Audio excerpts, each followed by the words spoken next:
আরে ভাবি কি যে একটা জ্বালার মধ্যে পড়ছি আপনারা কেমনি বুঝাবো? শুনেন, ভালো চা বানানো এটা একটা পুরো একটা জ্বালা আমি মনে করি। কেমনে জানেন?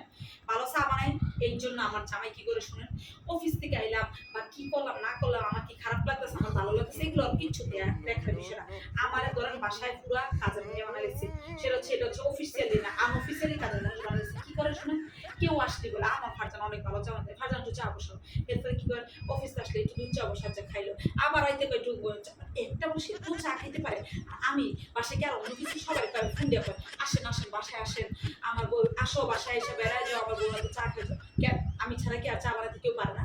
বলেন বলেন তো ভাবি, আমি ছাড়া কি কেউ চা বানাতে পারে না? এই কথাটা বলেন। আন্টি আপনাকে মামা চা বানাতে বলছে? দেখছেন ভাবি, দেখছেন? এই যে শুরু হয়ে গেল, শুরু হয়ে গেল। আর কি কইছে কম? আর কিছু বলে নাই। আর কিছু বলে নাই? আজকে বলে নাই চার মধ্যে চিনি কম দিতে হইব, চার মধ্যে দুধ দিয়ে দুধ একটু বেশি করে দিও, এগুলো কিছু পারে মানে চাও খাইতে চাইবো, আবার কি করবো চার মধ্যে করবো চিনি একটু কম দিও, হ্যাঁ একটু চিনি বেশি দিও, হ্যাঁ একটু দুধ বেশি দিও।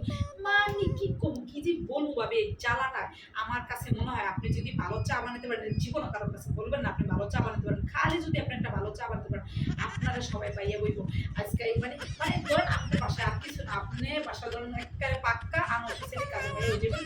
যে সবাই এই যে শুরু করে দিল, দেখুন না আমার বলছে চা বানাতে, এই যে বৈশাখ মেলা গল্প করে শুধু চা নিয়ে এর মধ্যে শুরু করে দিল আবার চা বানাতো।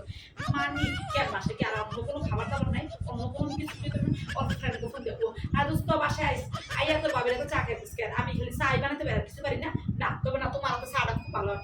এই জন্য আমার মনে মেজাজটা এমন গরম হয়। এরপরে শুনুন কি হয়েছে, চা খাওয়া যায়, হ্যাঁ আবার যায় হ্যাঁ বন্ধুগুলোকে যা গল্প করে আমি ভাবি যাতে চার অনেক মজা দূর আমি ব্যবসার চাই বানাবো না। আমার যদি কেউ বাসায় চা খাইতে কারণ চিনি বোধ লবণ দিয়ে দিয়ে করে চা খান, এরপর চা যখন খারাপ হবে খাইবো না, কেউ চাইবো না। আমি আমার জামাই লাগে চেষ্টা করবো এটা ভাবি আপনার লগে সত্য মনের কথাটা কোনো রাগের ঠেলায়, কারণ নবল লেগে একটু শান্তিতে বইতে পারি এত চা খাই এত চা খাই। আমি আজকে চা চা চাই না, আর হচ্ছে চার মধ্যে খালি চিনি কম একটু লিকার কম, আবার লিকার মানে চায়ের যে কত টাইট থাকতে পারে কত গরম থাকতে পারে, মানে আমার মাঝে মাঝে অব মনে করে আমি মনে হয় বাবুসি হোটেলের মনে হয় বাবুসি এইরকম এই দুঃখের কথাটা আমার লগে ভাবি কইতেছে। এই যে কবিতার আবার কইছে আমার চা না আবার আমার রাগ করবো।